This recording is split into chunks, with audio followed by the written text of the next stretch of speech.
Morning, everybody, and welcome to Chatting with Wisdom.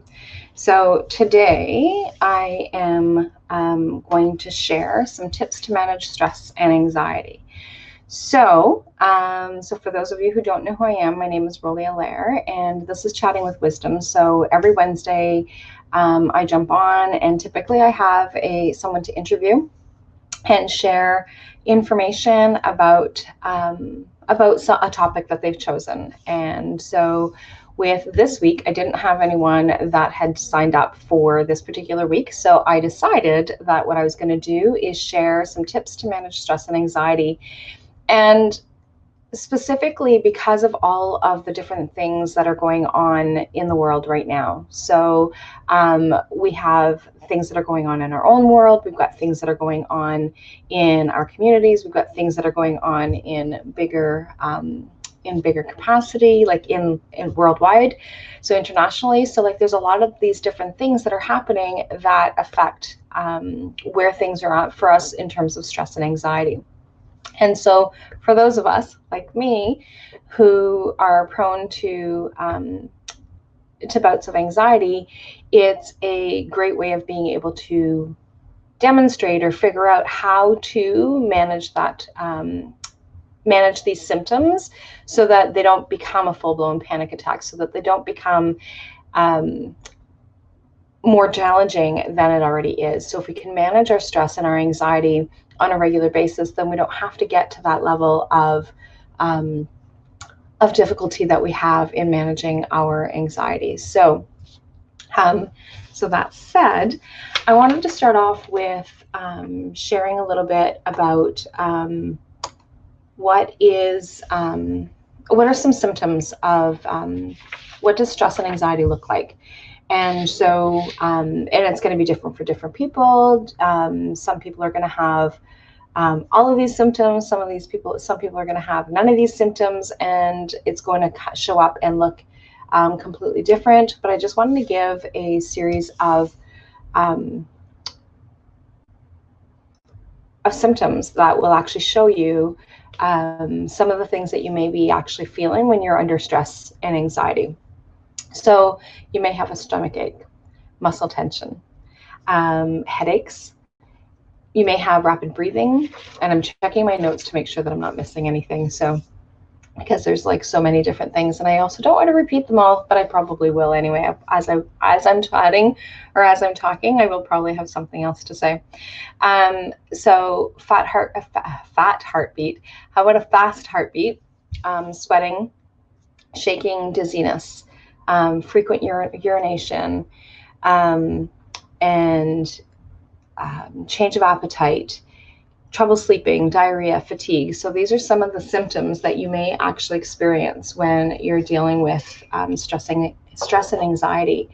But one of the other things, so like these are some physical symptoms. These are some of the things that your body may physically be experiencing. So when it talks about muscle tension, for example, depending on the stress, depending on what it is that's going on, I either feel it in my upper neck or in my lower back. So like that's where things are more tight. Other people will feel it in different parts of their body.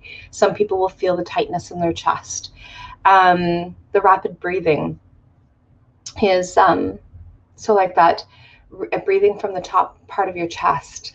So like it might be like kind of hyperventilating kind of stress, but because stress can be like more of a long-term thing, it may just be that you're feeling that kind of, you're breathing you're not breathing deep, you're not breathing into your full diaphragm, that kind of thing. So trouble sleeping is a really common one of those common physical symptoms that people have.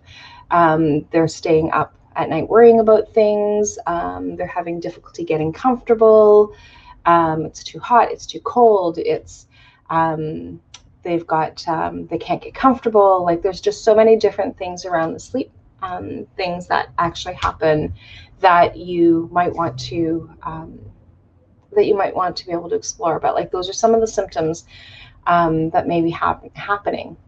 If you always had difficulty sleeping, when you're under more stress, then that makes it even more challenging. So it's just those different things to be able to,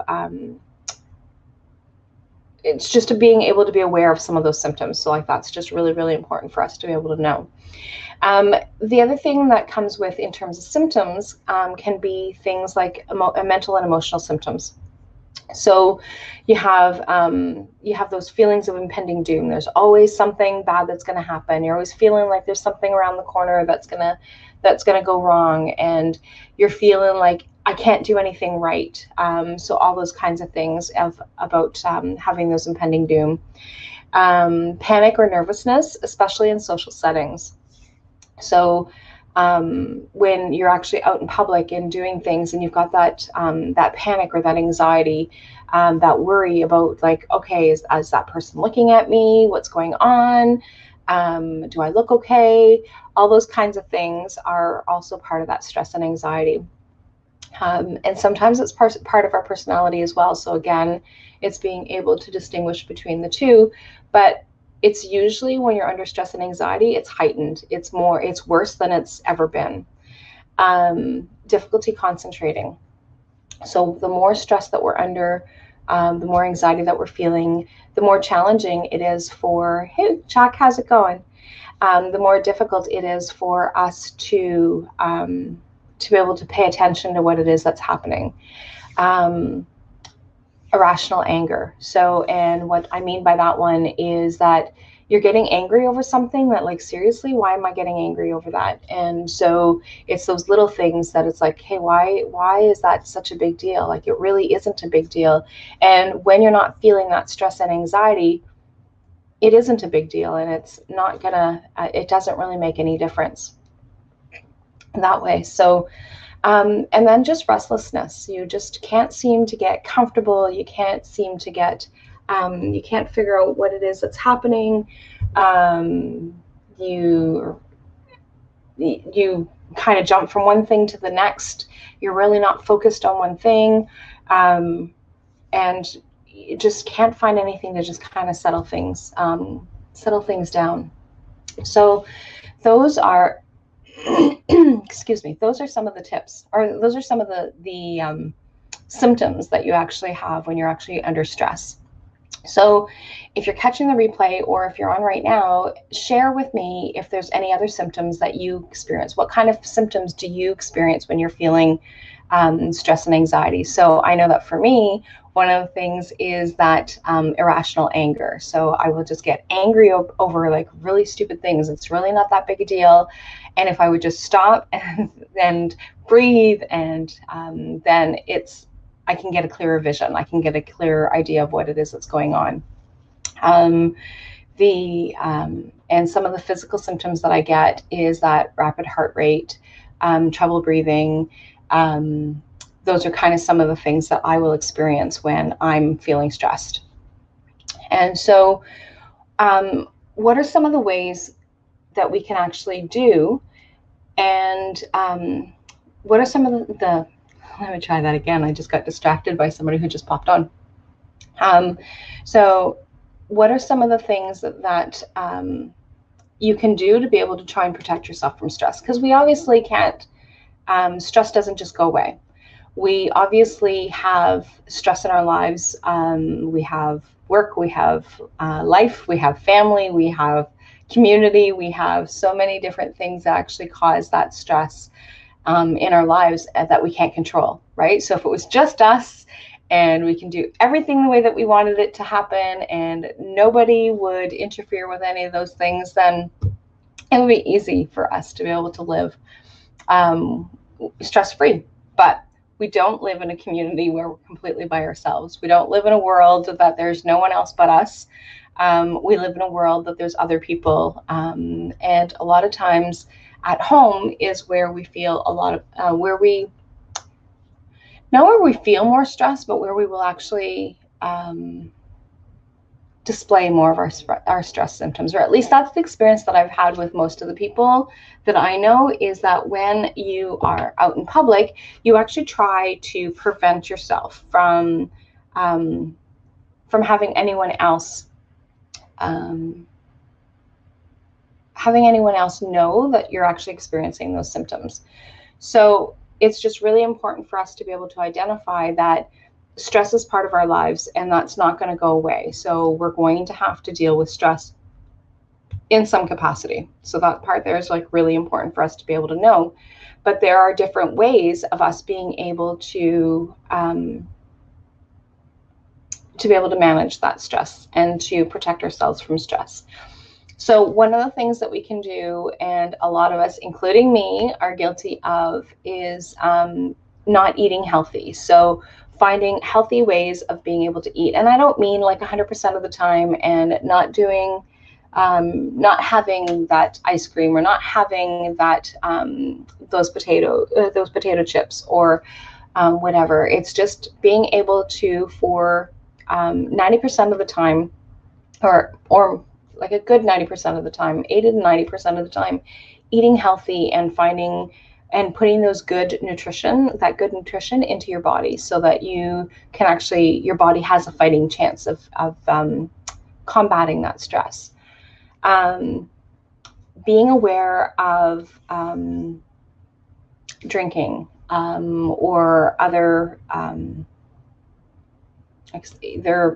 drinking or other chemical dependence kind of things, being aware of what it is that we're doing around our body. So like if you, depending on where you are, it may be legalized for cannabis use, for example. So alcohol or cannabis use, or just kind of being aware of how much are you taking in? Are you taking in more than usual? Are you taking it in because you're feeling stressed? Or are you taking it in because you're having a leisure drink? Or like are the reasons around it? So just being more aware of it. If you smoke, being aware of how much that you're smoking. Are you smoking more because you're feeling stressed?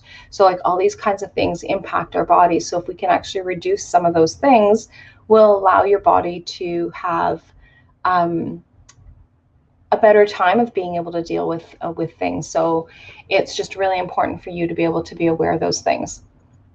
Exercise, and I don't mean go out and take and go to the gym. Actually, we can't hit the gym right this second, but I can't go to the gym and just kind of sweat it out, unless that is something that you would normally do.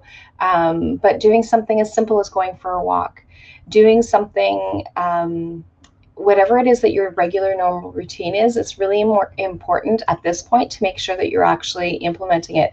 And if it's not part of your routine, then add something, but don't go all out and start doing like an hour of aerobics for right at this immediate time without building up to it first. So making sure that you're actually gradually adding those different things, or adding those different exercises. For where it is right now is that you can actually do, it's summertime, it's spring actually technically, but it's like this time of the year where you can actually go and do some yard work and do some gardening, and all those kinds of things are exercise, and being able to do those things. But again, not taking it to the extreme. Really, really important that you actually don't go from nothing to 100%, because otherwise you're going to be out of commission for a couple of days, and then that's just going to bring you down, because now you can't do your regular stuff, right? So just being aware of that, and taking a time out. So taking time to just be by yourself, take some time for some self-reflection, whether, again, it could be going for a walk, it could be going to sit by the water, it could be sitting under a tree, it could be hanging out in your room, whatever it is. Hey, Lonnie. Whatever it is, just take that time out. Take some time for you to be able to do something for yourself. One of the things that I like to do when I'm doing that time out, especially when I'm feeling stressed, is that I journal. So I really like to be able to journal during that time out. That allows me to just be by myself and with my own thoughts and the things that are actually going on. So the other thing is being mindful. So mindfulness is a practice of just being able to be in the moment, right here, right now. What is it that's happening? What is it that's going on that allows you to be in this moment? And it could be just stopping and being aware of the sounds that are around you. It could be stopping just to smell what it is. What are you smelling? What are you seeing? What are 5 things that you see in the room? So there's a lot of different ways of being able to be mindful of what is it that's happening right now. And so getting some restful sleep. So, and that's, like I said, that's one of those challenges that if you already have difficulty sleeping, so anybody who's in that perimenopause state or that are menopausal, sleep isn't always the easiest thing, or sometimes we're actually on the other end of the spectrum where we're sleeping all the time and we just can't seem to get enough of that sleep. But it's being able to get those restful sleeps, so that if you can find ways of being able to bring some peace into your room. So finding a scent that will that relaxes you, that you can actually do a room spray and spray that into your room. So for me, lavender is definitely my go-to for relaxation. There are other scents that I will use. So I use a room spray and just spray the room. I use lemongrass sometimes. If I'm feeling anxious, that kind of thing. So lavender and lemongrass are 2 scents that I will actually use in my room before bed. Being able to have a nice hot bath, if that is something, or shower. For some people, it's a shower that they prefer, but having a nice hot bath, using scents or not using scents, entirely up to you. But just being able to have something that allows your body to be able to relax and calm down. And just being able to, and having a specific routine. So no matter what it is that's going on, that every day at the same time of every day, that you actually start to unwind and you start to kind of change things up so that you're actually getting restful sleep. One of the things that they talk about is to be able to help with restful sleep is reducing screen time before bed. And so being able to get rid of blue light in the room, so like that kind of thing as well. And I know that some phones will actually have it so that they actually dim down so that you don't have that blue light. And you can actually program them, because a lot of people use their phones for alarms, so alarm clocks and stuff. So I know that it's not recommended to have your phone in your room, but a lot of people still do. And so being able to change the settings so that you actually have the blue light gets reduced, that kind of thing. Not playing some relaxation music if that is something that's relaxing to you before bed. So doing some meditation. And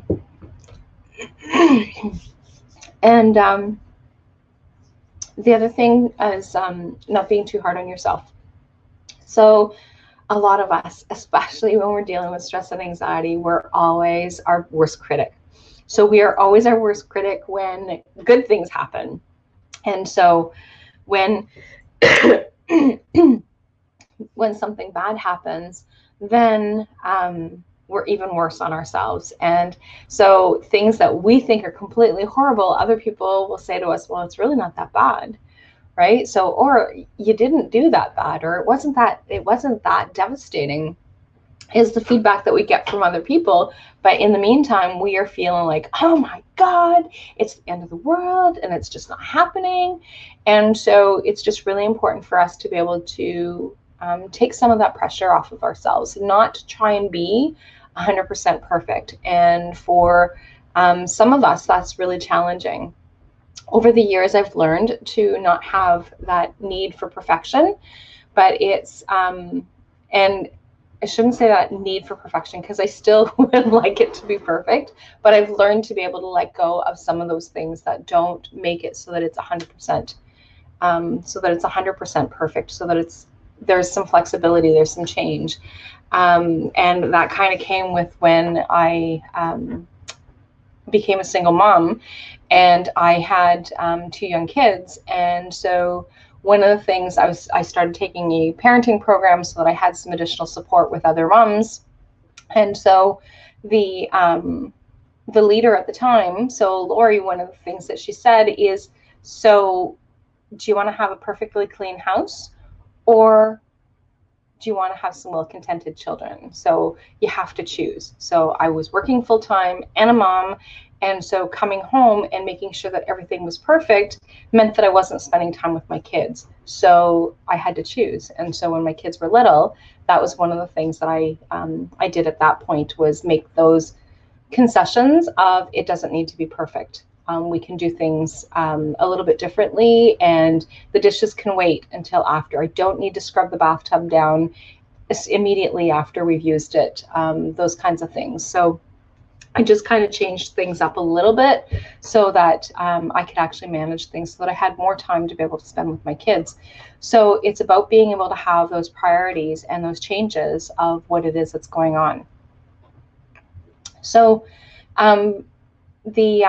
but when we talk about don't being too hard on yourself, if you are, if there's other people around in your life, is don't be too hard on them either, right? So sometimes we set our expectations a little higher for our loved ones, and so that's really important for us to do. And I'm hugely guilty of that. So, and I have to remember that it's not a big deal. They didn't do it the way that I exactly wanted them to do it. It's not the end of the world.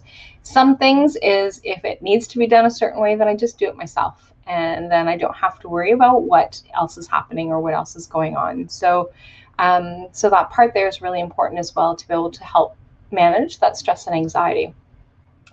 And the last thing to be able to protect yourself is talking to a friend, connecting with someone else.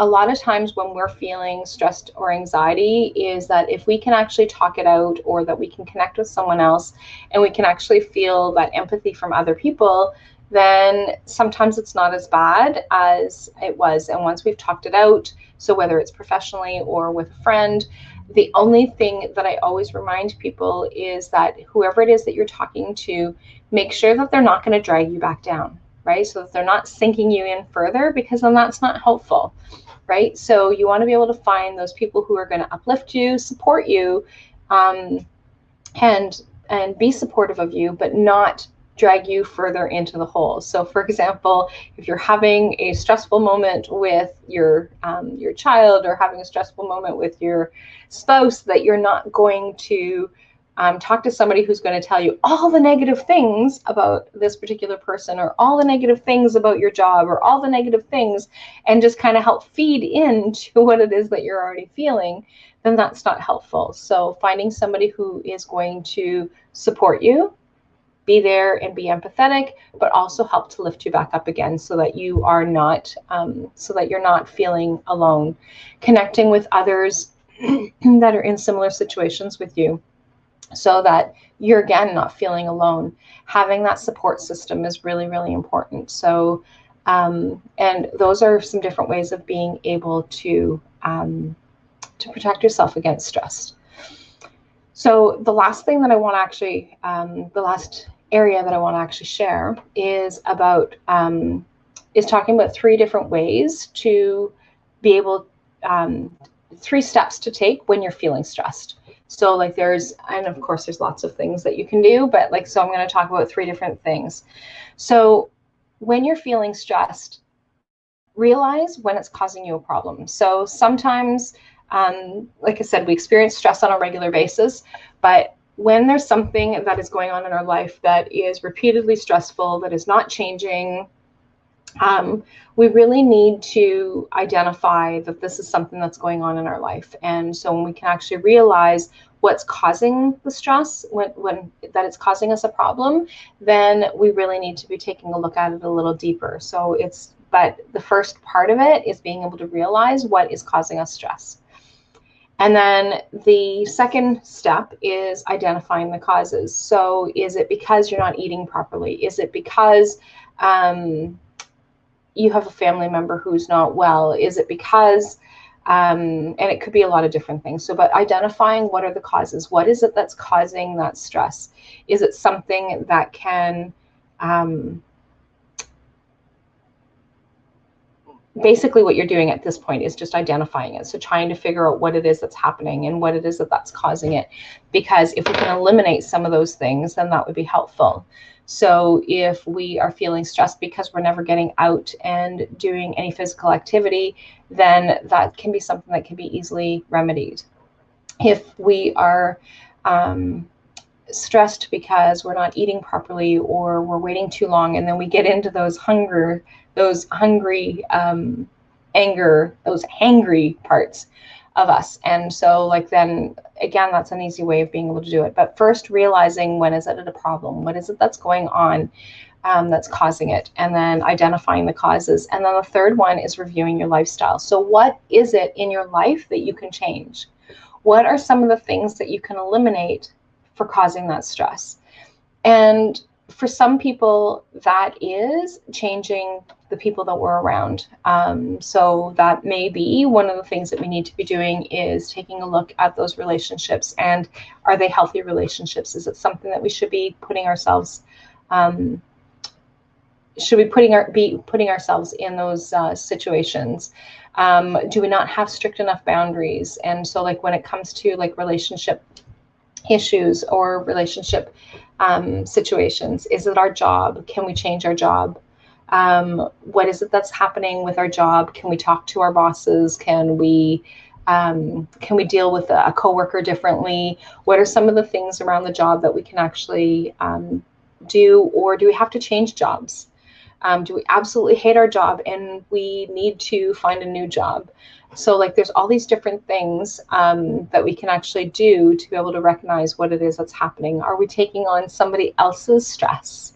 That is one of the things that is, especially for caregivers, that we often start taking on somebody else's stress, that it's not ours and it's theirs, and they need to figure out how to be able to make that work. And so we need to kind of take a step back and allow them to do the things that they need to be doing and experiencing that is not going to affect you. And so being able to reduce some stress that way is really important. But so those are the three things. So realize when it's causing you a problem, identify the causes, and review your lifestyle. So those are the 3 steps to take when you're feeling stressed. And so I'm going to throw back out again to everybody who is online and or catching the replay.